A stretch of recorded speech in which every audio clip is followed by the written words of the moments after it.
નમસ્તે ફ્રેન્ડ્સ, હું છું doctor Kiran Prajapati from Jayveer Ayurveda hospital. આજે હવે આપણે સમર ટિપ્સ એટલે કે ઉનાળામાં ખાવા પીવામાં શું ધ્યાન રાખવું જોઈએ એના વિશે ચર્ચા કરીશું. અકોર્ડિંગ ટુ આયુર્વેદા ઉનાળામાં આપણે ગ્રીષ્મ ઋતુચર્યાનું વર્ણન કરવામાં આવ્યું છે. ગ્રીષ્મ ઋતુચર્યા એટલે શું કે એમાં નેચરલી જે બહાર પણ ગરમી વધે છે એ જ પ્રમાણે શરીરમાં પણ ગરમી એટલે કે પિત્તનું પ્રમાણ વધે છે. આથી આપણે ખોરાક કેવો લેવો જોઈએ? તો ખોરાકમાં એક છે મધુર એટલે કે સ્વાદમાં ગળ્યો, ઠંડો, બને ત્યાં સુધી દ્રવ અને સ્નિગ્ધતાવાળો લેવો જોઈએ અને જે પચવામાં લઘુ હોય, કારણ કે આપણને નેચરલી જોઈએ છે કે ઉનાળામાં એમ પણ ભૂખ ઓછી થઈ જાય છે. આથી ખોરાક પચવામાં લઘુ એટલે કે સરળતાથી પચી જાય એવો જ લેવો જોઈએ અને એની માત્રા પણ એટલી જ હોવી જોઈએ. તો આપણે શું લઈ શકીએ? તો ધાન્યની વાત કરીએ તો જો ચોખા છે તો તે ઉનાળામાં બેસ્ટ છે. તો ચોખા આપણે ભાત બનાવીને લઈ શકીએ અથવા એમાં ઘી, દૂધ, સાકર નાખીને એની ખીર લઈ શકાય, જે ટેસ્ટમાં મધુર પણ હોય છે અને ઠંડી હોય છે અને લિક્વિડ પણ હોય છે. એ જ રીતે જો ધાન્યમાં બીજું તો ઘઉં લઈ શકાય છે, ઘઉંની રોટલી બેસ્ટ છે. આ પ્રમાણે મગની દાળ પણ લઈ શકાય. મગની દાળ એ હંમેશા પથ્ય કહેવામાં આવે છે. થોડા માત્રામાં મસૂરની દાળ પણ લઈ શકાય છે. અડદની દાળનો બને ત્યાં સુધી ઉપયોગ ટાળવો, કારણ કે તેની તાસીર ગરમ હોય છે. વેજીટેબલ્સમાં આપણે શું લઈ શકીએ? તો થોડો કડવો રસવાળા પણ લેવા જોઈએ, જે આપણે પિત્તનું શમન કરે છે. તો તેમાં તુરિયા છે, કારેલા છે, દૂધી છે, બ્રોકોલી છે, કોથમીર છે, ફુદીનો છે, ખીરા કાકડી છે, પમ્પકિન એટલે કે કોળું, આ બધાનો ઉપયોગ કરી શકાય. તેમાં જેમ કે લીલી ભાજી એટલે કે મેથી છે, સરસો છે, જે પ્રમાણમાં ઉષ્ણ એટલે કે ગરમ તાસીરની હોય છે, પિત્ત વધારે છે. આથી લીલી ભાજીનો બને ત્યાં સુધી ઉપયોગ ટાળવો.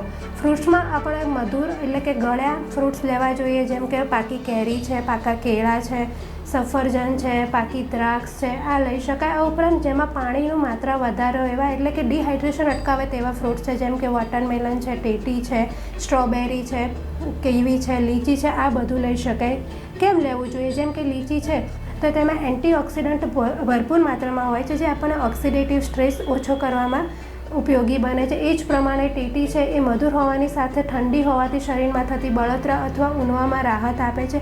એ જ પ્રમાણે તરબૂચમાં પણ પાણીનું પ્રમાણ વધારે હોવાથી શરીરમાં જે ગરમીનો શોષ થતો હોય છે તે આપણે અટકાવી શકીએ છીએ. આ ઉપરાંત ઘી અને દૂધનો ઉપયોગ વધારવો જોઈએ. ઘી હોય છે એ પિત્ત શામક હોય છે, એટલે બને ત્યાં સુધી શાક દાળનો વઘાર ઘીમાં કરવો જોઈએ. એ જ રીતે કોઈ પણ વાનગી બનાવીએ છીએ તો તેમાં ઘીનો ઉપયોગ કરવો જોઈએ.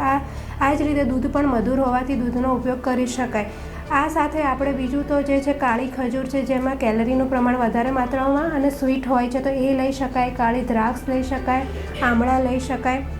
આ ઉપરાંત જેમ કહેવાય છે કે ગરમીમાં આપણે શોષ પડે છે શરીરમાં, તો એનર્જેટિક ડ્રિંક્સ લોકો અત્યારે કોલ્ડ ડ્રિંક્સમાં લેતા હોય છે, તો એ કોલ્ડ ડ્રિંક્સનો ઉપયોગ આપણે ટાળવો જોઈએ. એની જગ્યાએ આયુર્વેદિક જે એનર્જેટિક ડ્રિંક્સ છે, જેમ કે અલગ અલગ જાતના શરબત છે લઈ શકાય. કોકમનું શરબત છે, ખસનું શરબત છે, વરિયાળી અને સાકરનું શરબત છે, આમળા અને સૂકી દ્રાક્ષનું શરબત છે, શેરડીનો રસ, કોકોનટ વોટર, આ બધું જ લઈ શકાય છે, જે આપણને એનર્જી પૂરી પાડે છે અને શરીરમાં ડિહાઇડ્રેશન થતાં અટકાવે છે. આ જ રીતે હવે આપણે આ ગરમીમાં શું ના લેવું જોઈએ? તો જેમ કે કટું છે એટલે કે તીખું છે, અમ્લ એટલે કે ખટાશ અને લવણ એટલે કે સોલ્ટેડ આઇટમ્સ ના લેવી જોઈએ. તો એમાં શું ના લઈ શકાય? જેમ કે ચિપ્સ છે, પેક ફૂડ છે, નમકીન છે, અથાણા છે. આ સિવાય જંક ફૂડ જેમ કે બર્ગર, પિઝા, ચાઇનીઝ, મંચુરિયન, આ બધું ના જ લેવું જોઈએ, કારણ કે તે શરીરમાં ગરમીનું પ્રમાણ વધે છે. આથી પછી પિત્તને રિલેટેડ થવાના રોગોની શક્યતા વધી જાય છે. આ ઉપરાંત આપણે લોકો કહે છે કે ઉનાળામાં દહીં અને છાશ વધારે માત્રામાં લેવો જોઈએ, પણ એકચ્યુઅલી દહીં એની તાસીર ગરમ હોવાથી અને અભિસંધિ હોવાથી તે શરીરમાં પિત્ત વધારે છે. આથી બને ત્યાં સુધી દહીંની બનાવેલી તાજી અને મોળી છાશ લેવી જોઈએ, જેમાં પાણીનું પ્રમાણ વધારે હોય, અથવા સાકર નાખીને આપણે લઈ શકાય. અને બને ત્યાં સુધી દૂધનો ઉપયોગ વધારવો. Thank you.